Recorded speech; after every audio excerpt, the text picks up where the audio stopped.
आप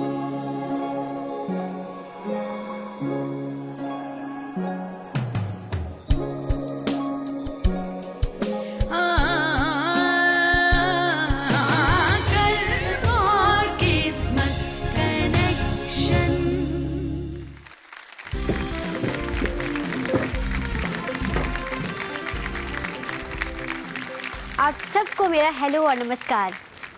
परमात्मा और गुरुओं की ब्लेसिंग से आज हम इस यूनिक सीरीज़ की शुरुआत कर रहे हैं जिसका नाम है कर्म और किस्मत कनेक्शन। और मैं हूं आपकी होस्ट जयश्री सोनी। आप सभी का स्वागत करती हूं हमारी इस शानदार यूनिक सीरीज़ कर्म और किस्मत कनेक्शन में। दोस्तों, हम अपनी कंट्री यूएस को आज दुनिया की सबसे पावरफुल कंट्री मानते हैं और ये हम सबकी मेहनत का नतीजा है। और भगवान की कृपा से हमारे पास धन दौलत लक्ष्मी की कोई कमी नहीं है, लेकिन इसके बाद भी हमें किसी ना किसी तरह की चिंता है, भय है, बीमारियां हैं। तो इसकी वजह क्या है? कौन है हमारे इन दुखों का कारण? इस सीरीज़ के ज़रिए हम इन्हीं बातों पर विचार करेंगे और इन्हीं सब प्रॉब्लम्स का सल्यूशन हमें देंगे विश्व प्रसिद्ध एस्ट्रोलॉजिस्ट, न्यूमरोलॉजिस्ट, वास्तु और लाल किताब के कंसल्टेंट हमारे सीरीज एक्सपर्ट दीपक गुरु ज्योतिष एमडी जी, जो अपना सारा अनुभव हमारे साथ शेयर करेंगे। अब मैं वेलकम करना चाहूंगी हमारे सीरीज एक्सपर्ट दीपक गुरु ज्योतिष एमडी जी का।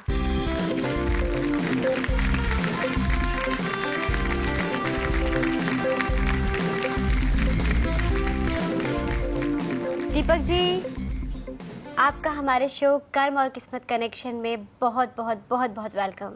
धन्यवाद जयश्री। सबको मेरा नमस्कार, सबको मेरा प्रणाम और आपके मन में बसे प्रभु भी मेरा नमन स्वीकार करें। Thank you Deepak ji. हमें तो लगा था कि आप 60-70 साल के बड़ी बड़ी दाढ़ी वाले और माला वाला पहने हुए होंगे, लेकिन आप तो बिल्कुल हमारे जैसे यंग हैं और बहुत अच्छा लग रहा है आपको देखकर। धन्यवाद जयश्री। और आपने भी इस कर्म और किस्मत कनेक्शन सीरीज़ में मुझे चुना, आपका भी बहुत धन्यवाद। आपकी सारी टीम का धन्यवाद और ढेर सी शुभकामनाएं, मंगल कामनाएं। जी Deepak ji, thank you so much. तो चलिए हम अपनी इस अद्भुत यूनिक सीरीज कर्म और किस्मत कनेक्शन की शुरुआत करते हैं। चलिए दोस्तों, ज्योतिष विज्ञान, वास्तु विज्ञान, रत्न विज्ञान, ऐसे तो ये बहुत बहुत बहुत विशाल सब्जेक्ट्स हैं, पर आज हमारा पहला एपिसोड है।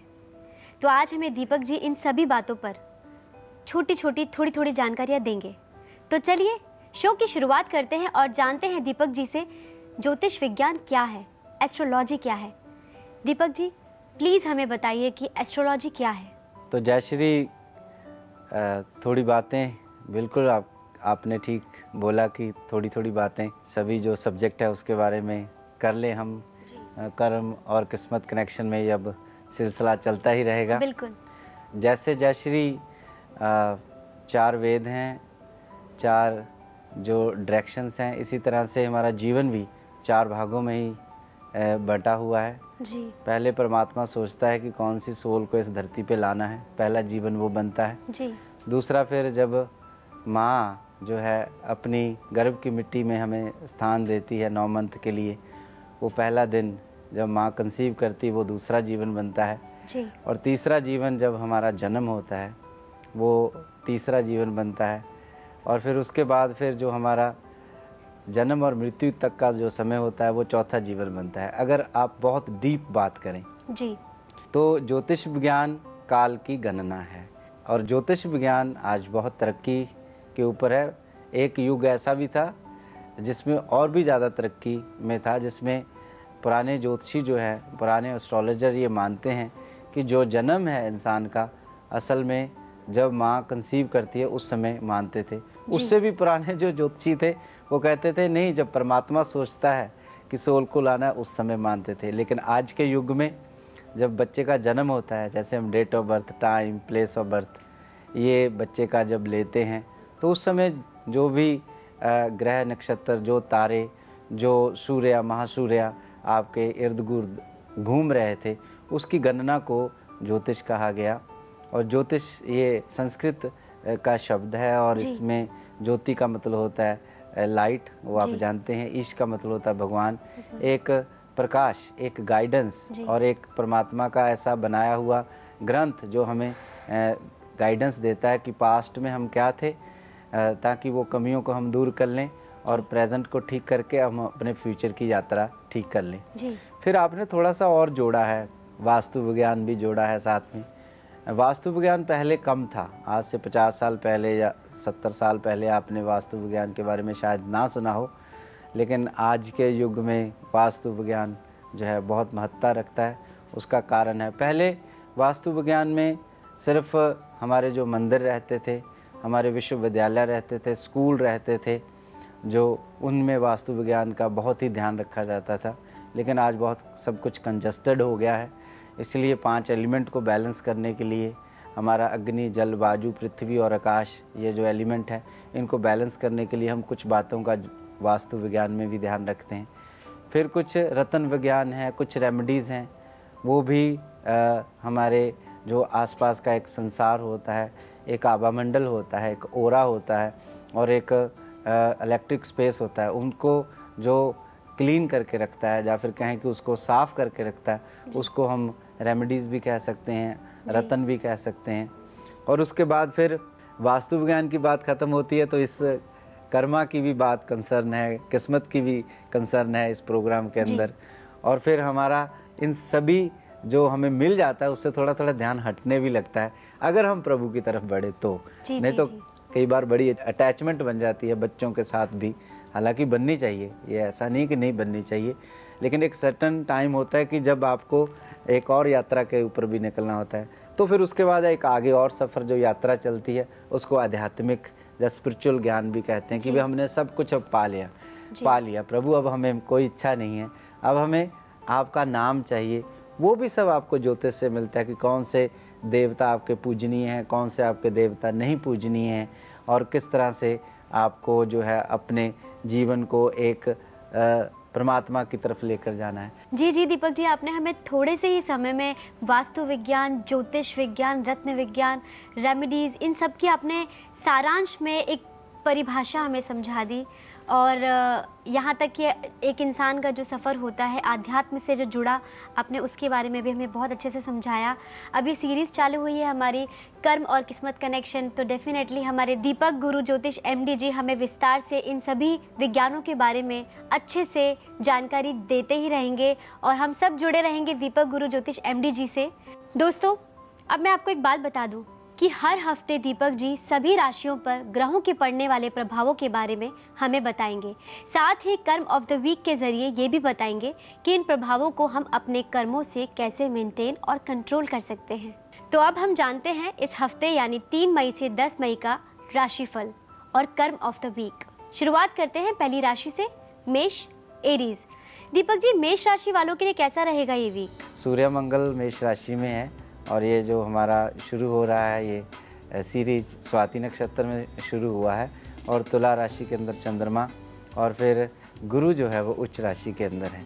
तो मेष राशि वालों के लिए काफ़ी हेल्पफुल है ये वीक जी। जो कमियां आप देख रहे हो काफ़ी समय से, वो कमियां इस वीक में पूरी हो सकती हैं, चाहे वो प्रोफेशनल हों चाहे वो घर की हों जी। तो आप थोड़ा सा पॉजिटिव रहना, क्योंकि जब भी आपका इस तरह से हॉरोस्कोप बनेगा, इस तरह से प्लैनेट बनेंगे, तो आपको थोड़ा सा क्रोध रहेगा या फिर जल्दबाजी रहेगी, उसकी वजह से जो आपकी सफलता है वो थोड़ी कम हो जाएगी। बस इन बातों का ध्यान रखना है। तो दोनों जो प्रोफेशनल और आपकी जो पर्सनल लाइफ बिल्कुल ठीक रहेगी और बड़ा ध्यान दोगे इस वीक आप अपनी हेल्थ के ऊपर। कोई ना कोई ऐसा समय ज़रूर ढूंढ लोगे जिसमें शायद जिम चले जाओ या फिर आप अपनी हाइकिंग चले जाओ, कोई स्पोर्ट्स से जुड़ जाओ।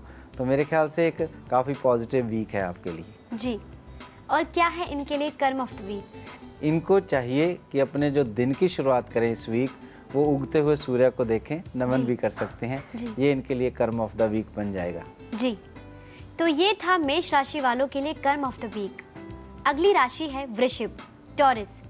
दीपक जी, वृषभ राशि वालों के लिए कैसा रहेगा ये वीक? ये पहला एपिसोड है तो पॉजिटिव बातें पहले बोलता हूँ। जी जी जी। वो ये कि आप कहीं बाहर जा सकते हैं अपने परिवार के साथ घूमने और वहाँ पे बहुत सा एंजॉयमेंट आपको मिल सकता है। लेकिन दूसरा ये भी कंसर्न है कि बॉस आदि और आपके कोलीग और यहाँ आप काम करते हैं वहाँ पर कुछ बातें जो हैं वो हो सकता है ठीक ना हो, जिससे मन अपसेट रहे और शाम को जब घर लौटो तो शायद थोड़ा मूड आपका ठीक ना हो। और हेल्थ में कुछ मानसिक परेशानियाँ, बैक आदि की प्रॉब्लम, इस तरह की प्रॉब्लम आप हेल्थ में भी जो है फेस कर सकते हैं। लेकिन स्टूडेंट के लिए कड़ी मेहनत का समय है। जिन्होंने कड़ी मेहनत की उनको फल ज़रूर मिलेगा। जी, और क्या है इनके लिए कर्म of the week?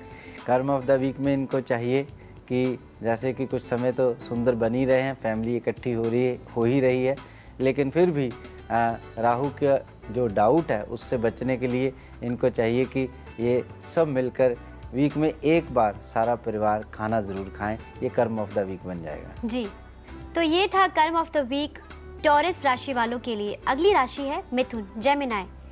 Deepak ji, मिथुन राशि वालों के लिए कैसा रहेगा ये वीक? जी, जो मनी से रिलेटेड आपके जितने भी क्वेश्चन है मन में, शायद आपको इस वीक में उसका जवाब मिल जाए।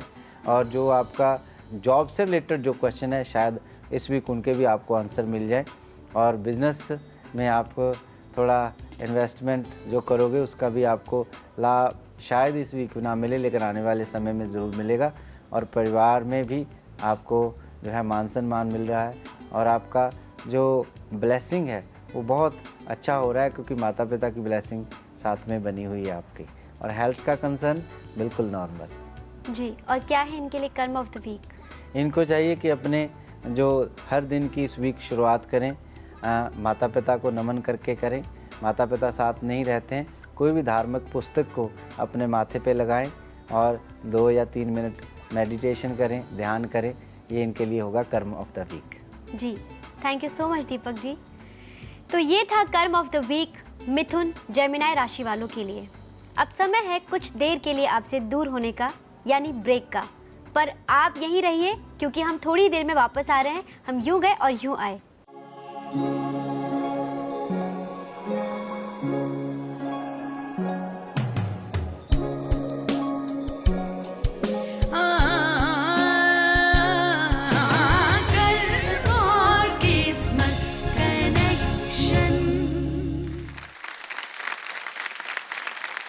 Welcome back to our show कर्म और किस्मत कनेक्शन।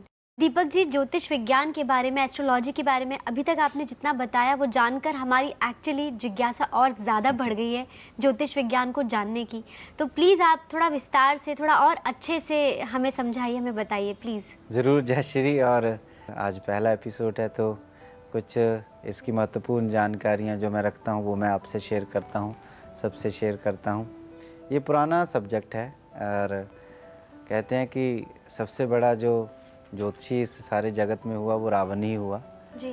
तो कहते हैं ये सारी शक्तियाँ जो रावण ने ली थी, भगवान शंकर से ली थी, समय को बांधने का वर। समय को बांधने का वर का मतलब होता है कि जो इंसान 50 साल के बाद क्या होना है उसकी भी जानकारी रखे। जी। ये बहुत पुराना विज्ञान है, वेदों में भी इसका जिक्र आता है। और 1 से जो 9 नंबर हैं वो ज्योतिष विज्ञान से ही हमें मिले हैं। और अब इस मुकाम पर हम पहुंच चुके हैं। 40-50 साल में बड़ी तरक्की की है ज्योतिष विज्ञान ने। आज इस कंट्री के अंदर भी आप सब जानते हैं कि वैदिक यूनिवर्सिटियां हैं और लोग जो है बहुत सा ज्ञान लेते हैं ज्योतिष विज्ञान से। और तारों के बारे में जानकारियां, नासा भी बहुत सी जानकारियां जो है ज्योतिष विज्ञान से लेता रहा है, अब भी चलती रहती हैं। और ये रिसर्च है कि दुनिया में 60% लोग जो हैं वो ज्योतिष विज्ञान से बहुत सा ज्ञान लेकर, कहने का मतलब डायरेक्शन लेकर, गाइडेंस लेकर अपने आभामंडल को, अपने संसार को जो है वो सुंदर बनाते हैं। और ये जो ज्योतिष विज्ञान है वो सारा सूर्य के ऊपर है। सूर्य को ज्योतिष विज्ञान जो है वो महापिता मानता है। उसमें से जो 7 किरणें निकली हैं वही हमारे जीवन और उस सारे ब्रह्मांड को जो है वो गति देती हैं। और अगर थोड़ी सी धार्मिक बात करें, उसको समझने की अगर हम कोशिश करें, तो जैसे सूर्य महापिता है, उसकी जो बेटी है वो धरती है और बेटी का पुत्र जो है वो मंगल है। इस तरह से आप इसको कह सकते हैं सौर मंडल परिवार है। और इस सौर मंडल परिवार की इस धरती के ऊपर जैसी किरणें पड़ती हैं, जो जीव जंतु प्राणी के ऊपर पड़ती हैं, साइंस भी इस बात को अब मानने लगा है कि वैसा वैसा जो है होता रहता है। और यूनान के अंदर बहुत से प्रसिद्ध जो वैज्ञानिक हुए एक समय में, एक युग के अंदर, उन्होंने भी बहुत सा ज्ञान भारत से ही लिया और ज्योतिष विज्ञान से ही लिया और तारों की और बहुत से ऐसे ग्रह नक्षत्रों की उन्होंने जानकारी पाई और फिर बहुत अपने उस देश के लिए काम किया और बड़े प्रयोग किए। आज भी यहाँ भी अमेरिका के अंदर बहुत से प्रयोग होते हैं वैदिक यूनिवर्सिटियों के अंदर, तो बहुत ही पुराना है। और साइंस इस बात को तो मान रहा है आज कि जब बच्चा पैदा होता है उसके ऊपर सभी जो ये 9 ग्रह हैं उनका असर पड़ता है। उन्होंने खोज निकाली है, उन्होंने यंत्र ऐसे पैदा कर लिए हैं, लेकिन वो ये कहने में अभी असमर्थ है, वो कहना नहीं चाहता। सिर्फ इतना कहता कि हमारे पास ऐसे यंत्र अभी नहीं बने, ऐसी मशीन हमें अभी नहीं बना पाए कि ये कह सके कि कितना असर डालते हैं। लेकिन ये ज़रूर सच है, साइंस कह रहा है कि जब बच्चा पैदा होता है तो उसके ऊपर इस 9 ग्रहों का असर पड़ता है। तो धीरे धीरे साइंस भी इस विज्ञान को मानने लगा है और ज्योतिष विज्ञान जो है उसको हम कह सकते हैं एक गाइडेंस, ज्योतिष विज्ञान कह सकते हैं एक परमात्मा का ऐसा हमें दिया हुआ ग्रंथ जो हमें प्रकाश देता है कि इस मानस जीवन को हम छोटी छोटी घर में हो, इस नेचर में हो, रत्नों के रूप में हो, वास्तु के रूप में हो, किसी भी रूप में हम अपना के अपने जीवन को भाग्यशाली भी बना सकते हैं और सुंदर भी बना सकते हैं और पॉजिटिव अप्रोच करने वाला भी बना सकते हैं। जी दीपक जी, आपने जो ज्योतिष विज्ञान के बारे में इतना कुछ बताया, सुनकर मैं अंदर ही अंदर चली जा रही थी। ये तो आपकी अभी सीरीज की शुरुआत है, अभी तो बहुत सी बातें जो है ज्योतिष विज्ञान की होगी और आपको देखना कितनी हैरानी होगी कि ज्योतिष विज्ञान जो है वो जड़ें हैं, या कह सकते हैं पेड़ है, उसकी जो शाखाएं हैं कितनी हैं, अंक विज्ञान में, वास्तु विज्ञान में, रेमेडीज में, लाल किताब में, ये सब उसकी शाखाएं हैं, रत्न विज्ञान में। जी जी जी जी दीपक जी। दोस्तों, ये सीरीज आज शुरू हुई है, एपिसोड है पहला, लेकिन आज इतना कुछ जानकर ऐसा लग रहा है कि ये वक्त ख़त्म ही ना हो। दीपक जी, सच में आई एम श्योर ये सीरीज़ बहुत लोग एंजॉय करेंगे, बहुत ज़्यादा ध्यान लगाकर आपकी एक एक बात को सुनेंगे, क्योंकि बहुत मज़ा आ रहा है आपको सुनने में। जी जी। तो दोस्तों, अब फिर से वक्त हो चला है इस हफ्ते की राशिफल और उनके कर्म ऑफ द वीक जानने का। अगली राशि है कर्क, कैंसर। दीपक जी, प्लीज़ हमें बताइए कर्क राशि वालों के लिए कैसा रहेगा ये वीक? जी, सबसे पहले ज़रूरी बात कर लेते हैं जी। आप अपने बटुए घर रख के जाएं, क्रेडिट कार्ड घर रख के जाएं जी, क्योंकि हो सकता है कि आप ज़रूरत से ज़्यादा खर्चा कर लें, क्योंकि ये वीक खर्चे का हो सकता है जी। लेकिन कभी कभी अपने ऊपर भी खर्चा हो जाए तो कोई, मुझे लगता है उसमें परेशानी नहीं होनी चाहिए। लेकिन फिर भी कभी कभी हम बहुत ज़्यादा खर्चा कर लेते हैं तो हमारा बैलेंस नहीं रहता, तो ये बातों का आपको ध्यान रखना होगा।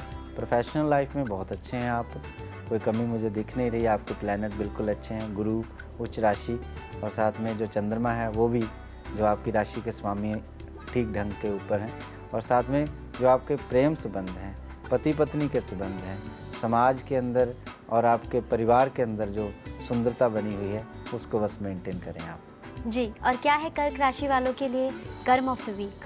इनको चाहिए कि जो सूर्य है उगते हुए उनके ऊपर नज़र ज़रूर रखनी चाहिए, लेकिन आपको जो सूर्य अस्त हो रहे हैं उसको भी इग्नोर नहीं करना चाहिए। यह है कर्म ऑफ द वीक। जी, तो ये था कर्क राशि वालों के लिए कर्म ऑफ द वीक। अगली राशि है सिंह, लियो। दीपक जी, सिंह राशि वालों के लिए कैसा रहेगा ये वीक? बड़ा प्यारा वीक है उनके लिए, और ख़ास करके जो स्पोर्ट्स से जुड़े हैं बच्चे उनके लिए बहुत ही अच्छा वीक हो सकता है। कोई अचीवमेंट आपको मिल सकती है, और बच्चों की अचीवमेंट हो तो माता पिता तो प्रसन्न होते ही हैं। तो काफ़ी मेहनत जो है वो काफ़ी समय से जो कर रहे हैं बच्चे, उनको इस वीक में काफ़ी अच्छी सफलता मिल रही है, माता पिता खुश हो रहे हैं और घर में भी खुशी का ही माहौल बना हुआ है। पर कुछ ध्यान रखना, वीकेंड के ऊपर जो मादक पदार्थ होते हैं जैसे कि नशे वाली बातें कंसर्न करती हैं, उनको कम ही ग्रहण करें, नहीं तो हो सकता है शायद जो आपको इतनी सफलता इस वीक में मिली हुई है वो कई बार लड़ाई झगड़ा कला में जो है वो तब्दील हो जाती है। जी, और क्या है इनके लिए कर्म ऑफ द वीक? बस कर्म ऑफ द वीक थोड़ा सा मैंने हिंट तो दे ही दिया है। कोशिश करें कि वेजिटेरियन रहने की कोशिश करें इस वीक, अगर नहीं तो 2 दिन तो ज़रूर, जो भी आपके मन में आए वो 2 दिनों को चुन लीजिए, संकल्प बना लीजिए, यही होगा आपके कर्म ऑफ द वीक। जी, तो ये था सिंह राशि वालों का कर्म ऑफ द वीक। अगली राशि है कन्या, वर्गो। दीपक जी, कन्या राशि वालों के लिए कैसा रहेगा ये वीक? इनको जो लोग प्रोफेशनली आईटी से जुड़े हुए हैं और वो जो मेंटली काम करते हैं बहुत ज़्यादा, उनके लिए बहुत अच्छा वीक हो सकता है। कुछ नया वो कर सकते हैं, उनके जो प्रोजेक्ट चल रहे थे उसमें कुछ उनको नया मिल सकता है, एक्साइटमेंट बढ़ सकती है। तो ऐसा है कन्या राशि वालों के लिए, और इसकी वजह से वो बहुत सी मेहनत करेंगे। बहुत सा समय जो है हो सकता है कि फैमिली से जो है बहुत सा समय काम पे लगे, शायद लेट घर पहुँचे, ऐसा समय बना हुआ है। लेकिन फिर भी अंडरस्टैंडिंग बहुत रहेगी। अगर अकेले रहते हैं तो फिर तो ठीक, क्योंकि अगर आप इंडिपेंडेंट हैं फिर तो आपके लिए एक एडवांटेज है कि आप कितनी भी मेहनत कर लें। अगर परिवार के साथ रहते हैं तो भी आपको अंडरस्टैंडिंग मिलेगी, घर में बच्चों के साथ, पत्नी के साथ, माता पिता के साथ। और हेल्थ में आप बहुत ज़्यादा बोझ अपने दिमाग के ऊपर पड़ने ना दें। थोड़ी सी हवा ले लें, थोड़ा सा जो कहते हैं ना कि थोड़ी कोई एक्सरसाइज ऐसी करें जो आपको थोड़ी सी रेस्ट दे आपके ब्रेन को, वो आपको करनी चाहिए। नहीं तो थोड़ा सा क्या होता है ना कि कभी कभी दिमाग सो जाता है, वैसी फीलिंग आपको जो है हो सकती है। जी दीपक जी, और क्या है इनके लिए कर्म ऑफ द वीक? इनको बस एक मंत्र करना चाहिए जो मुझे बहुत बड़ा ही प्रीतिकर है, लेकिन आपका जो भी रेमेडीज़ होगा, कर्म ऑफ द वीक होगा, वो आपके प्लानिटरी पोजीशन के साथ होगा। बिल्कुल। अगर आप 108 बार घर छोड़ने से पहले कहते हैं वर्क, प्रे और नो वरीज, तो आपके लिए बहुत अच्छा मंत्र ये फ्यूचर में भी काम करेगा। जी, तो कन्या राशि वालों के लिए दीपक जी ने बताया है कर्म ऑफ द वीक एक मंत्र, वर्क, प्रे, नो वरीज। बहुत प्यारा सा मंत्र है, आप इसे 108 बार आराम से दोहरा सकते हैं। आगे हम जानेंगे रत्न यानी स्टोन्स का हमारी किस्मत के साथ और ज्योतिष के साथ क्या कनेक्शन होता है। पर अभी वक्त है ब्रेक का, आप बने रहिए हमारे साथ कर्म और किस्मत कनेक्शन में। हम यूं गए और यूं आए।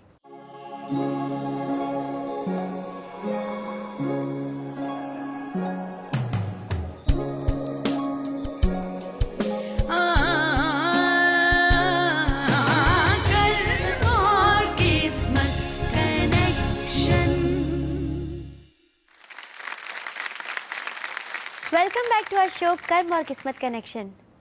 दोस्तों, अब हम दीपक जी से बात करेंगे रत्नों के बारे में। दीपक जी, प्लीज़ हमें बताइए कि रत्न का एस्ट्रोलॉजी के साथ क्या कनेक्शन है और ये हमारे जीवन पर कैसे प्रभाव डालते हैं। तो जय श्री, जैसे सूर्य की 7 किरणें हैं, उसी तरह से हमारे मुख्य तौर पर 7 ग्रह हैं, 2 शायक ग्रह भी हैं। तो जो जो प्लैनेट हैं हमारे ज्योतिष विज्ञान में, जिस प्रकार से जिस भी प्लैनेट का वो रंग है, उसी प्रकार से वो रत्न का रंग है जी। अगर जुपिटर पीला रंग लिए हुए हैं, वो सूर्य की पीली किरण है, तो फिर जो येलो सफ़ायर है वो पीला है। इसी तरह से जो सूर्य की किरण ब्लू कलर की आभा लिए हुए हैं, तो वो जो रंग शनि देव का है, तो नीलम उससे कनेक्टेड है, ब्लू सफ़ायर उससे कनेक्टेड है। असल में रत्न क्या काम करते हैं, आपको पूर्ण कर देते हैं जी। पूर्ण का मतलब आपके 5 जो एलिमेंट हैं उनको बैलेंस करते हैं जी। मान लो आपका एक एलिमेंट वीक है जी। अब दूसरा बहुत पॉजिटिव है, उसको और पॉजिटिव करके उसको जो नेगेटिव है उसको ऊपर किया जा सकता है जी, जी, इन रत्नों से। इस तरह से हमारे जीवन में ये प्रभाव डालते हैं। हमें ये जो भी सौरमंडल के 9 प्लैनेट हैं वहाँ से पॉजिटिव किरणें खींचने के लिए हमारी मदद करते हैं। और जब भी हमें जयश्री इन सौरमंडल के परिवार में से जो 9 प्लैनेट मुख्य तौर पे हैं, पूरी तरह से शक्ति, ऊर्जा, इनकी किरणें हमें जीवन में मिलती रहती हैं, तो हम आगे बढ़ते रहते हैं जीवन में जी। थकते नहीं हैं जी। क्योंकि जिस भी इंसान के भी पास पूरी शक्ति है, एनर्जी है, तो वो आगे बढ़ता चला जाता है। तो ऐसा भी कह सकते हैं थोड़े छोटे शब्दों में कि हमारे अंदर जो कमियां हैं, जब हम पैदा हुए थे, जो सौरमंडल परिवार की हम शक्तियां नहीं ले पाए, वो ये शक्तियां हमें लाने में मदद करते हैं समय समय के ऊपर। अब कौन सा प्लैनेट, कौन सा आपका महासूर्य और कौन सा आपका ग्रह उस समय बैलेंस नहीं था, ये तो आपकी हॉरोस्कोप बता सकती है। जी, जी। इसीलिए हॉरोस्कोप के अनुसार आपके रत्न जो है वो बताए जाते हैं कि जेम्स आप ये पहनो, ये मत पहनो, ये पहन सकते हो, ये नहीं पहन सकते हो। तो इस तरह से ये एक हमारे जीवन में प्रभाव पड़ता है। जी दीपक जी, जैसा कि आपने बताया कि रत्न विज्ञान या रत्नों का हमारे जीवन में जो प्रभाव पड़ता है वो प्लैनेट से कनेक्टेड है। जी जी। तो किसी का जन्म होता है, जन्म के दौरान जो प्लैनेट्स जिस ग्रह दशा में होते हैं वो एलिमेंट की कमी उनके बॉडी में क्या होती है, या जो कनेक्शन आपने कोरिलेशन बताया जी। तो जो बचपन में है कमियां, या जो बचपन में जिस प्लैनेट के साथ जो कनेक्शन है, बड़े होने के बाद एक टाइम के बाद में भी वो सेम बना रहता है, या 20-25 साल बाद, 10-15 साल बाद उनकी दशा भी चेंज होती है? जैसे जैसे आदमी का जीवन बढ़ता चला जाता है उस तरह से ही जो आपकी हॉरोस्कोप होती है उसमें जो 9 प्लैनेट हैं वो अपने अपने समय में आके अपनी अपनी कमी को पूरी करते हैं। अच्छा। जिसको हम कहते हैं महादशा, जो 120 साल की मानी गई। तो आदमी का जो जन्म माना गया ज्योतिष शास्त्र में 120 साल का माना गया जी। तो जैसे जैसे जो नए महासूर्य आते रहते हैं, अगर आपकी बॉडी के अंदर एक कोई कमी है उस एलिमेंट की, उस प्लैनेट से रिलेटेड की, वो दूसरा प्लैनेट, उसका मित्र प्लैनेट आया और उसको वो ऊर्जा देगा।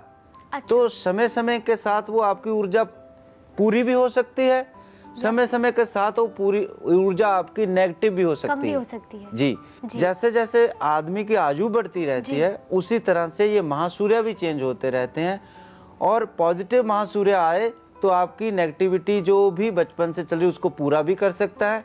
अगर कोई नेगेटिव महासूर्य आ जाए, ग्रह आ जाए, तो हो सकता है कि पॉजिटिव को नेगेटिव भी कर सकता है। तो बेसिकली हम जो भी उपाय करते हैं, चाहे रत्नों के रूप में करते हैं, योग अभ्यास के रूप में करते हैं, मेडिटेशन के रूप में करते हैं, या फिर हम मेटल भी पहनते हैं, या फिर हम मंत्र करते हैं, आज के युग में लाल किताब के उपाय करते हैं, असल में उन महासूर्यों की शक्ति को बैलेंस करने की ही एक प्रक्रिया है। जी दीपक जी, तो हमें मतलब ये समझ में तो आया कि ग्रह दशा जो है वो ज़िंदगी भर हमारी बदलती भी रहती है। उस हिसाब से हमें वक्त वक्त पर एस्ट्रोलॉजी का सहारा हम ले सकते हैं और पता कर सकते हैं कि हमारे बॉडी के लिए या हमारे ग्रह नक्षत्रों को ठीक रखने के लिए हमें क्या गाइडेंस चाहिए। जी बिल्कुल सही कहा आपने। जी Deepak ji, thank you so much. दोस्तों, हम हमेशा से ही रत्नों को, स्टोन्स को अलग अलग वजह से पहनते आए हैं, पर उन रत्नों का ज्योतिष विज्ञान के साथ इतना गहरा संबंध है ये हमें नहीं पता था। तो फिर से वक्त हो चला है राशि फल, भविष्य फल और कर्म ऑफ द वीक जानने का। दोस्तों, अगली राशि है तुला, लिब्रा। दीपक जी, तुला राशि वालों के लिए कैसा रहेगा ये वीक? सबसे पहले कुछ महत्वपूर्ण बातें जो रहती हैं उसके बारे में चर्चा कर लेते हैं। जी। तुला राशि वालों के लिए खास वीक हो सकता है। अगर आप एफर्ट्स कर रहे हैं जी। शादी सुख के लिए, लड़का ढूंढ रहे हैं, लड़की ढूंढ रहे हैं, जी। तो ये वीक आपके लिए लकी साबित हो सकता है। तो इसलिए पूरा पॉजिटिव होकर कोशिश को जारी रखें इस वीक। और आपका काम बहुत अच्छा है और आपकी जो पर्सनल लाइफ है वो भी बहुत अच्छी है। जी। आपको जो सुख है परिवार का बहुत अच्छे ढंग से मिल रहा है और हेल्थ के ऊपर भी आप जो है ध्यान पूरा दे रहे हो, खाना और साथ में एक्सरसाइज। तो कुल मिला के बड़ा पॉजिटिव वीक है जयश्री इनके लिए, तुला राशि वालों के लिए। जी। और क्या है इनके लिए कर्म ऑफ द वीक? कर्म ऑफ द वीक में कोशिश करें, वैसे मुश्किल होता है क्योंकि हमारे पास सब सुख सुविधाएं हैं। मोस्टली हम चेयर के ऊपर ही बैठकर ही खाना खाते हैं। सुख आसन में खाना खाना 1 या 2 बार वीक में हो जाए तो बहुत अच्छा है। वैसे तो बहुत से हमारे भाई बहन ऐसा करते हैं, वो जानते हैं, लेकिन ये प्लैनेट क्योंकि सैटर्न थोड़ा सा वीक होने की वजह से सुख आसन में बैठकर खाना खाते हैं, तो ये बन जाएगा आपका कर्म ऑफ द वीक। यहाँ आपके प्लैनेट अच्छे होंगे और एक छोटा सा और ब्यूटीफुल कर्मा भी आपको सीखने को मिल जाएगा। जी दीपक जी, हम यही जानना चाह रहे थे कि जो आप कर्म ऑफ द वीक बताते हैं जी, वो किस हिसाब से बताते हैं? वो जो भी आपका प्लैनेट वीक रहता है उससे रिलेटेड एक रेमेडीज होती है जिसको आपने इस कर्म और किस्मत कनेक्शन में नाम दिया है कर्म ऑफ द वीक। जी। तो वो लाल किताब से भी थोड़ा संबंध होता है उसका, और जो मेरा अनुभव, मेरा ज्ञान है उसका भी संबंध होता है। तो उसी से रिलेटेड मैं आपको वो रेमेडीज दे देता हूँ। वो कर्म ऑफ द वीक आपने उसका नाम रखा है। जी। तो प्लीज़ दोस्तों याद रखिएगा, ये जो कर्म ऑफ द वीक है, ये आपके प्लैनेट्स आपके आने वाले वीक के लिए कौन सी ग्रह दशा या जो भी ज्योतिष विज्ञान के हिसाब से बैलेंस करने के लिए चाहिए, वो कर्म आपको बताए जाते हैं। तो ये कर्म ऑफ द वीक था तुला राशि वालों के लिए। अगली राशि है वृश्चिक, स्कॉर्पियो। दीपक जी, वृश्चिक राशि वालों के लिए कैसा रहेगा ये वीक? सीरियस बात पहले कि आपको गाड़ी चलाते वक्त ध्यान रखना है, जी। फिर आपको कोई पेपर वर्क साइन करना है घर के लिए या फिर बिजनेस के लिए, उसमें थोड़ा सा ध्यान रखना है। जी। पर्सनल लाइफ बहुत अच्छी बनी हुई है, घर में छोटे बच्चे हैं उनको बहुत सा प्यार दें, और फिर आपका जो हेल्थ है उसमें मेंटली टेंशन थोड़ी मिल सकती है, मानसिक परेशानी थोड़ी मिल सकती है। जी। उसके लिए भी अगर आप सुबह सुबह जल्दी जल्दी उठकर थोड़ा कहीं वॉक कर लेंगे वो भी दूर हो जाएगी। जी। कुल मिला के आपका गेन पीरियड चल रहा है वृश्चिक राशि वालों। बेशक आपके ऊपर 7.5 का प्रभाव है, लेकिन ये वीक जो है आपका गेन का है। जी, और क्या है इनके लिए कर्म ऑफ द वीक? इनको चाहिए कि अपने दिन की शुरुआत नमन करें, चाहे वो बड़े बुजुर्गों के रूप में हो, चाहे फिर वो देवताओं के रूप में हो, चाहे फिर वो नेचर के रूप में हो। तो ये था वृश्चिक राशि वालों के लिए कर्म ऑफ द वीक। अगली राशि है धनु, सैजिटेरियस। दीपक जी, धनु राशि वालों के लिए कैसा रहेगा ये वीक? आपको कुछ काम से परेशानियां मिलेंगी, और जो इंतज़ार कर रहे हैं जॉब के लिए हो सकता है उनको और वेट करनी पड़े, और बिज़नेस डील जो आप करना चाह रहे हैं इस वीक शायद उसमें भी आपको डिले मिल जाए। थोड़ा सा प्रोफेशनल लाइफ में अनकंफर्टेबल वीक रह सकता है ये, लेकिन पारिवारिक लाइफ में अच्छा रहेगा, पर्सनल लाइफ में अच्छा रहेगा। आपको गेस्ट मिल सकते हैं इस वीक, आपको रिलेटिव आ सकते हैं घर में, या फिर आप बाहर कहीं घूमने भी जा सकते हैं। हेल्थ में थोड़ा सा आपको बैक और स्टोमक आदि की प्रॉब्लमें देखने को मिल सकती हैं। स्टूडेंट के लिए बहुत अच्छा समय है, क्योंकि वो अपना बहुत ज़्यादा हार्ड वर्क कर लेंगे इस वीक के अंदर, तो उसका फल उनको ज़रूर मिलेगा। जी, और क्या है इनके लिए कर्म ऑफ द वीक? इनको चाहिए कि अपने दिन की शुरुआत जो है वो पानी पीकर करें। कोई ऐसी प्रॉब्लम आपको जो शुगर से रिलेटेड हो नहीं है तो आप पानी पीकर आप थोड़ा सा मीठा या हनी के रूप में खाकर, पानी पीकर अपने इस वीक की शुरुआत करते हैं तो आपका ये कर्म ऑफ द वीक बन जाएगा। जी दीपक जी। दोस्तों, मैं आपको एक बात बता देना चाहती हूँ, क्योंकि दीपक जी हमें जो भी रेमेडीज़, जो भी कर्म ऑफ द वीक बताते हैं, वो हमें throughout week by week follow करना होता है, ताकि हम अपने वीक को बना सके हैप्पी एंड सेफ। दोस्तों, हमारे दीपक गुरु ज्योतिष MD जी अपने विचारों को यूं ही शेयर करते रहेंगे, पर अभी वक्त है ब्रेक का, कुछ लम्हों के लिए आपसे दूर होने का। पर आप हमारे साथ जुड़े रहिए इस अद्भुत और यूनिक सीरीज में, जिसका नाम है कर्म और किस्मत कनेक्शन। हम यूं गए और यूं आए।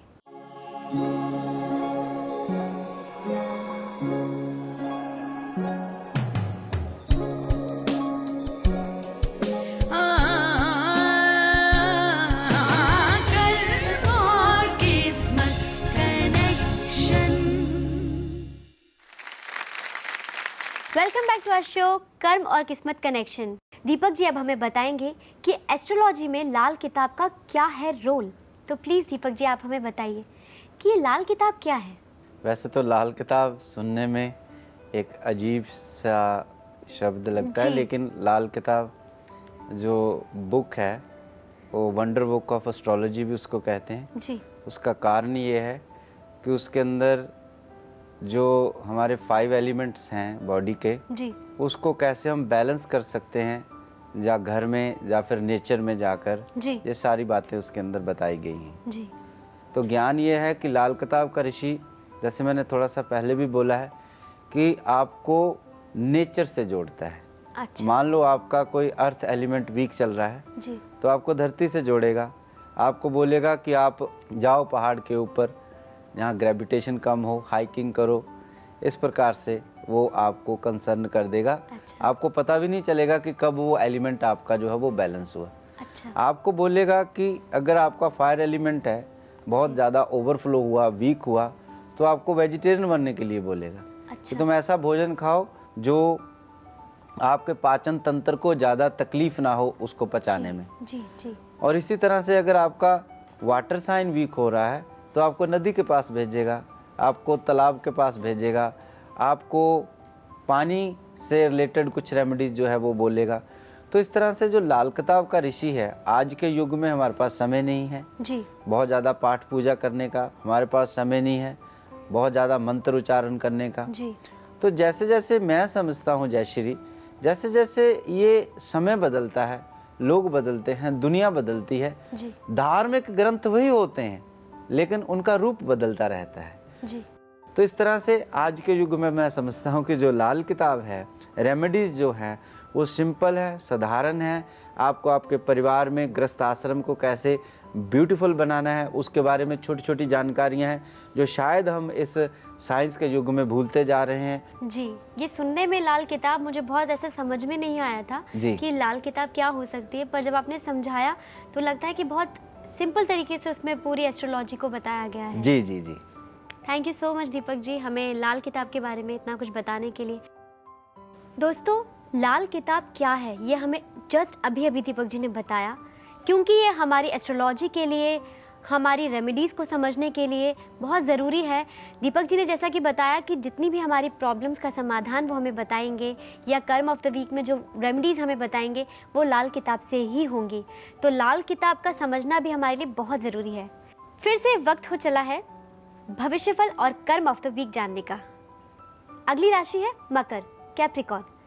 दीपक जी प्लीज़ हमें बताइए कि मकर राशि वालों के लिए कैसा रहेगा ये वीक। आपके लिए थोड़ा स्ट्रेसफुल वीक है, अच्छा। इसलिए थोड़ा सा अपने खाने के ऊपर ध्यान ज़रूर दीजिए। समय के ऊपर खाएं और समय पे सो जाएं, समय पे उठें। जी पहले उपाय बता देते हैं, क्योंकि जब आपको ऐसा समय मिल रहा है तो पहले कुछ आपको गाइडेंस मिल जाए। बस वो गाइडेंस ही जो जीवन में उतार लेते हैं, वो किसी प्रकार की भी गाइडेंस क्यों ना हो तो थोड़ा जो कठिनाई जो भी हो उसको ठीक करने में उनको मदद मिल जाती है। तो काम हो चाहे घर हो, दोनों तरफ से आपको स्ट्रेस मिलेगा, तो बैलेंस रखिए उसको जो जैसे आपको बताया गया। लेकिन आप हेल्थ के अंदर अपना अच्छा कर लेंगे, क्योंकि काफ़ी आप एक्सरसाइज आदि, योग अभ्यास आदि जिस प्रकार से भी वो आप काफ़ी उसको मेंटेन कर रहे हैं। जी। विद्यार्थी स्टूडेंट जो होते हैं उनके लिए भी काफ़ी स्ट्रेसफुल वीक हो सकता है, कुछ डिसअपॉइंटमेंट्स मिल सकती हैं उनको, तो लेकिन पॉजिटिव बनना ही एक रास्ता है और उपाय है। जी। तो पॉजिटिव रहें। जी। और क्या है कर्म ऑफ द वीक मकर राशि वालों के लिए? इनको चाहिए कि घर छोड़ने से पहले, काम शुरू करने से पहले, दिन की शुरुआत करने से पहले अगर किसी भी पेड़ या पौधे की जड़ में पानी डालते हैं, वो इनके लिए कर्म ऑफ द वीक बन जाएगा। उससे क्या होगा कि जो मरकरी है वो बैलेंस होगा। पेड़ पौधों के पास जाना, घास के ऊपर चलना, ये नेचर के साथ थोड़ा संबंध रखना, उससे मरकरी ठीक होता है। क्योंकि जब भी आप ब्रह्मांड में निकलते हो, बाहर निकलते हो, नेचर से जुड़ते हो, जो भी पॉजिटिव जिसको हम परलौकिक अलौकिक शक्तियाँ कहते हैं, जब हम नेचर से जुड़ते हैं तो वो हम आसानी से ग्रहण कर सकते हैं, instead to sit down in the house. जी जी बिल्कुल दीपक जी, क्योंकि कैप्रिकॉर्न मेरी खुद की राशि है तो वो जानने के लिए बहुत जिज्ञासा रहती है। जी। तो ये था कैप्रिकॉर्न राशि वालों के लिए कर्म ऑफ द वीक। दोस्तों, अगली राशि है कुंभ, एक्वेरियस। दीपक जी प्लीज़ हमें बताइए कि कुंभ राशि वालों के लिए कैसा रहेगा ये वीक। सक्सेस को मेंटेन करके रखिए हर तरह से, पारिवारिक लाइफ और साथ में आपकी प्रोफेशनल लाइफ दोनों बहुत अच्छी हैं। अच्छा। और साथ में विद्यार्थी स्टूडेंट के लिए काफ़ी अच्छा समय हो सकता है, पॉजिटिव न्यूज़ भी आपको मिल सकती है। जी। और हेल्थ में बहुत आप अच्छा कर लोगे, जो छोटी छोटी कमियां हैं उसको बहुत ही अच्छे ढंग से जो है वो दूर कर लेंगे। जी। और क्या है कुंभ राशि वालों के लिए कर्म ऑफ द वीक? अपने बड़े बुजुर्ग जो हैं, माता पिता हैं, उनको याद करके घर से निकले, दिन की शुरुआत करें, और साथ में रहते हैं बड़े बुजुर्ग, उनको नमन करके अपने दिन की शुरुआत करेंगे तो जो सक्सेस मिल रही है उसको मेंटेन कर लेंगे। जी। तो ये था कुंभ राशि वालों के लिए कर्म ऑफ द वीक। अगली और लास्ट राशि है mean, Pisces. Deepak ji, mean राशि वालों के लिए कैसा रहेगा ये वीक? आपको नहीं चाहिए कि क्रोध करें इस वीक। अच्छा। नहीं तो बने बनाए काम थोड़े बिगड़ सकते हैं। अच्छा। घर में भी थोड़ी प्रॉब्लम हो सकती है, बॉस के साथ भी थोड़ा सा अपसेट आप हो सकते हैं, जब बॉस आपके साथ अपसेट हो सकते हैं, तो ये थोड़ा सा ध्यान रखना है आपको। लेकिन कहीं आप इन्वेस्टमेंट कर रहे हैं, कहीं आप ऐसा शेयर मार्केटिंग में पैसा लगा रहे हैं, रियल एस्टेट आदि में, तो वहाँ से आपको काफ़ी गेन हो सकता है आने वाले समय के अंदर। तो ये राइट टाइम है ये सब कुछ करने के लिए, ये एक पॉजिटिव बात। स्टूडेंट जो हैं उनके लिए भी काफ़ी अच्छा वीक कह सकते हैं, क्योंकि काफ़ी मेहनत कर लेंगे इस वीक और फिर उनको इस मेहनत का आने वाले समय में फल भी ज़रूर मिल जाएगा। जी, और क्या है इस राशि के लिए कर्म ऑफ द वीक? इसमें महत्वपूर्ण यह है कि सूर्य को इग्नोर ना करें। सुबह जब परमात्मा नई सुबह को जन्म दे रहा है और फिर जब अस्त हो रहा है, वो दोनों को अगर देख लेंगे तो यही आपके लिए बन जाएगा कर्म ऑफ द वीक। जी दोस्तों, फिर से वक्त हो चला है ब्रेक का। पर ब्रेक पर जाने से पहले मैं आप सबको एक सीक्रेट बता दूं कि हर हफ्ते हमारे साथ होंगी एक सेलिब्रिटी गेस्ट, और इस हफ्ते जो हैं उन्होंने अपने करियर की शुरुआत की थी टीवी सीरीज से। उसके बाद उन्होंने कदम रखा फिल्मों में। इनकी फिल्म मुन्ना भाई MBBS ने जहां सफलता के सारे रिकॉर्ड तोड़ दिए, वहीं उनकी फिल्म लगान ऑस्कर में नॉमिनेट हुई। पर वो कौन है, ये जानने के लिए आपको बने रहना होगा हमारे शो कर्म और किस्मत कनेक्शन में, क्योंकि हम यूं गए और यूं आए।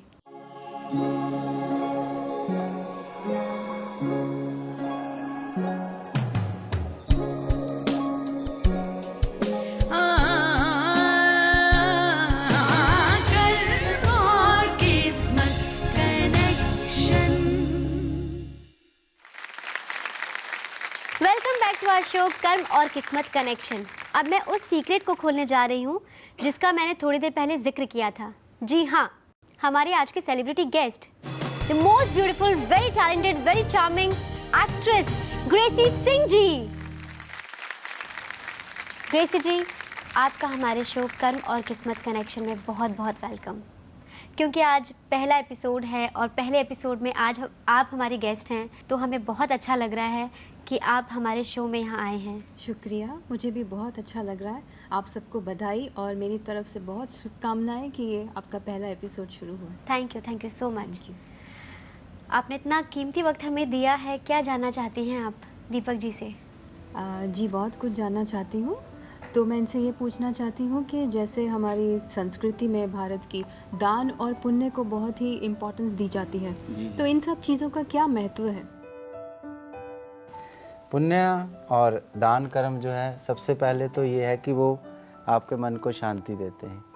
आप किसी गरीब का भला कर दें, आप किसी गिरे को उठा दें, ये भी एक तरीका है, तो आपके मन को शांति मिलती है। आप पॉजिटिव होते हैं तो मन कहता है, आपका कहने लगता है कि कुछ अच्छा हमने किया। जी। उसी तरह से जब हम किसी को गिराने का सोचते हैं, उस समय आप नेगेटिव फीलिंग आती है, या फिर कोई आपका नुकसान हो जाता है, या फिर कुछ आपका कोई चीज़ गुम जाती है, तो उस तरह से फिर आपका मन जो है वो दुखी हो जाता है। तो दान और पुण्य कर्म आपको इंटरनली पॉजिटिव करते हैं, कि अंदर से एक जो आपका अप्रोच है उसको पॉजिटिव कर देते हैं।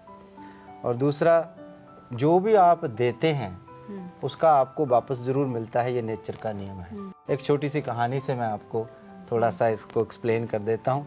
एक भिखारी रोज़ निकलता है अपने घर से, थोड़े से चावल डाल लेता है झोले में, रोज़ राजे के महल के सामने से गुजरता है। सोचता है कि किसी दिन राजे के महल में जाऊं और भीख मांगूं और राजा मुझे इतनी भीख दे दे और मुझे फिर कभी जीवन में भीख ना मांगनी पड़े, मेरे बच्चों को ना मांगनी पड़े। लेकिन आप जानते हैं कि भिखारी को राजे के महल में कौन घुसने देता है? कभी कभी हम भी मंदिर के सामने से गुजरते हैं। यहाँ तो ऐसा नहीं होता, लेकिन इंडिया में होता था। सोचते रहते थे हनुमान जी के मंदिर के सामने गुजरते कि कोई लॉटरी लगा दो, इतना काम करना पड़ रहा है। तो यही भी सोचता है, लेकिन कभी ऐसा होता नहीं है। जो राजे के पहरा देते हैं महल को, उसको दूर धकेल देते हैं। लेकिन आज जब वो निकला तो उसने देखा राजे का रथ आ रहा है, बड़ा प्रसन्न हो गया, खुश हो गया। आज तो मैं राजे का रथ रोकूंगा और मैं मांग लूँगा, और हो सकता है ना मुझे और ना फिर मेरे बच्चों को कभी जीवन में भीख मांगनी पड़े। क्योंकि हम है तो जगत में सब भिखारी ही, कोई छोटा है कोई बड़ा है, कोई मंदिर के बाहर बैठकर मांगता है, कोई अंदर जाकर मांगता है तो भिखारी। राजा भी भिखारी है एक तरह से। जब उसका रथ आया तो भिखारी सोचना लगा कि क्या मांगूं क्या ना मांगूं। कभी कभी जीवन में ऐसा होता है ना, जब अपॉर्चुनिटी आए तो बहुत से विचार चलने लगते हैं अंदर। उसके साथ भी बेचारे के साथ ऐसे हुआ, और राजे का रथ कब उसके पास आके खड़ा हो गया उसको पता भी ना चला, और राजा कब वहाँ से निकला उसके सामने आ गया। अब राजा भी आज भिखारी है, क्योंकि उसके राज ज्योतिषी ने बोला है कि अगर तुम्हें इस कामना को पूरी करना, मैं उस समय की बात कर रहा हूँ जब राज ज्योतिषी होते थे, जिनका बड़ा मान सम्मान होता था, रत्नों में उनका नाम होता था। कि तुम एक काम करना कि जो भी तुम्हें सबसे पहले भिखारी मिले उससे तुम भीख मांग लेना। राजे ने वही किया और इससे पहले भिखारी उससे भीख मांगता, राजे ने उससे भीख मांग ली। भिखारी बड़ा हैरान हुआ, मांगना तो मैंने था लेकिन मांग लिया उस भिखारी ने। लेकिन कभी कभी ऐसे हालात पैदा हों तो आपको देना पड़ता है, और डर के मारे दिया, क्योंकि राजा है, हो सकता है जेल में डाल दे। उसने झोले में हाथ डाला, 3 उसके दाने लगे हाथ में, उसने भिखारी ने राजे की झोली में डाल दिए। राजे ने स्वीकार कर लिए, माथे पे लगाए, राजा चल दिया रथ पे। धूल फिर उड़ने लगी रथ से ऊपर को, लेकिन भिखारी का मन नीचे को बैठ गया। होता है जीवन में, अपॉर्चुनिटी बड़ी मिले, 15-20 साल से इंतजार कर रहे हो, हाथ से निकल जाए तो दिल तो बैठेगा ही। जब दिल बैठ गया, मन उदास हुआ, तो उसका फिर भीख मांगने को भी नहीं दिल करा। ऐसा ही होता है जीवन में भी, जब मन उदास हो, अपसेट हो, तो काम करने को भी दिल नहीं करता। आज उसका भीख मांगने को दिल नहीं कर रहा। लेकिन अद्भुत बात यह होती है कि आज वो मांग नहीं रहा है, लेकिन लोग उसको दे बहुत रहे। इतना झोला भरा, घर जब वो पहुंचा तो उसकी पत्नी ने झोला भरा हुआ देखा तो वो बहुत प्रसन्न हो गई, खुश हो गई। अक्सर पत्नियां हो जाती हैं पति को अच्छा जब वो कमाई करते हैं, लेकिन पति के चेहरे पर देखा बहुत उदासी है, बहुत परेशान है। पूछा कारण तो पति ने सारी घटना कह डाली कि आज इतने सालों के बाद जिसका मैं इंतजार कर रहा था, राजा मिला था, लेकिन मांगना मैंने था, लेकिन मांग लिया राजे ने। और ऐसे ऐसे बातें भी करता गया। लेकिन कहने लगा कि एक बहुत ही अद्भुत बात हुई कि आज मैंने किसी से मांगा भी नहीं, लेकिन बहुत मुझे लोगों ने दिया। ऐसे करते करते उन्होंने झोला खाली किया। उसने देखा कि 3 दाने चमक रहे हैं, पीले हैं। उसने उठाए और अपने हाथ के ऊपर रख ले, और वो जान गया। और उसके बाद उसने क्या किया, अपनी छाती और पीट ली, क्योंकि वो जान गया था ये तीनों दाने सोने के थे। वो जान गया ये वही 3 दाने हैं जो मैंने राजे की झोली में डाले थे। छाती उसने इसलिए पीटी कि वो सोचने लगा, अगर सारा झोला मैं राजे की झोली में डाल दिया होता, मुझे और ना मेरे बच्चों को कभी जीवन में भीख मांगनी पड़ती। ये पुरानी बात और पुरानी कहानी कथा, लेकिन ये इसके अंदर संदेश है कि जो भी आप देते हो वो आपको दोबारा 10 गुना मिल जाता है, 100 गुना मिल जाता है। मेरे कहने का मतलब है कि दान और पुण्य का बहुत महत्व है। आज के युग में दान पुण्य इस तरह से काम करते हैं। आज के युग में भी बहुत लोग दान पुण्य करते हैं, पहले युग से भी ज़्यादा करते हैं, क्योंकि आज पदार्थ की बड़ी खोज हुई है। आज हम बहुत विकसित हुए हैं, आज हम चांद पे भी पहुँचे हैं, आज मंगल पे भी पहुँचे हैं। लेकिन जो महत्व है हर युग में वो बदलता रहता है। मेरी नज़रों में ये दान का महत्व है। Very nice. अच्छा, एक बात और इसी से रिलेटेड जो है, जैसे आपने कहा प्रकृति का भी नियम है दान करना, तो ये स्थूल चीज़ों की दान है या फिर ये जैसे अपने मन से भी हम किसी को भावना, शुभ भावना देके दान कर सकते हैं? जैसे कभी हम किसी के लिए प्रे करते हैं कि उसका काम अच्छा हो जाए, क्या वो भी इतना ही इम्पोर्टेंट है उस तरह का दान? जी, जो मन का नेचर का एक नियम है, आप छोटा करो बड़ा करो, जो भी आप करते हो वो it will come back to you. जी, तो positive thinking and positive feeling for others, वो भी एक तरह का वो भी एक तरह का ये भी बड़ा मुश्किल होता है, क्योंकि इंसान सारा उम्र जो है अपने बारे में ही सोचता रहता है। जब वो दूसरों के बारे में सोचता है, असल में वो दूसरों के बारे में सोचता जरूर है, लेकिन भला उसका होने लगता है। Yes, very nice, thank you. जी, बहुत बहुत धन्यवाद। ग्रेसी जी, आपका हमारे शो में आना, पहले एपिसोड में आपकी प्रेजेंस हमें बहुत अच्छा लगा। आप हमारे शो में आए, इनसे इतने अच्छे अच्छे सवाल आपने किए, और आपका इतना प्रीशियस टाइम आपने हमें दिया। Thank you so much. It's pleasure. दोस्तों, मैं आप सभी का बहुत बहुत धन्यवाद करना चाहूँगी हमसे जुड़ने के लिए। अब वक्त हो गया है आपसे विदा लेने का। जाते जाते आपको एक बात बता दूं कि हर हफ्ते दीपक जी आप सबको देंगे आपकी परेशानियों, दुख, तकलीफ, तनाव से दूर रहने के उपाय, रेमेडीज। अगर आपकी भी कोई समस्या है तो आप भी हमें हमारी स्क्रीन पर दिखाए जा रहे ईमेल या वेबसाइट के जरिए आप लिख सकते हैं अपनी समस्या। पर याद रखिएगा कि समस्या लिखते वक्त अपना date of birth, name, place, time ये सब लिखना ना भूलें। अगर आपसे आज के एपिसोड की कोई भी जानकारी मिस हो गई हो तो आप हमारा ये एपिसोड देख सकते हैं हमारी वेबसाइट पर। साथ ही हमारी वेबसाइट से आप पूरे हफ्ते के भविष्य फल भी डाउनलोड कर सकते हैं। ये जानने के लिए कि कैसे हम अपने कर्मों को किस्मत के साथ कर सकते हैं कनेक्ट, देखना मत भूलिएगा हमारा अगला एपिसोड हमारे सीरीज एक्सपर्ट दीपक गुरु ज्योतिष MD जी के साथ। अब मैं भी लेती हूँ आपसे विदा। अगले हफ्ते इसी समय मिलेंगे हमारे शो कर्म और किस्मत कनेक्शन में। Till then, goodbye, have a happy and safe week ahead.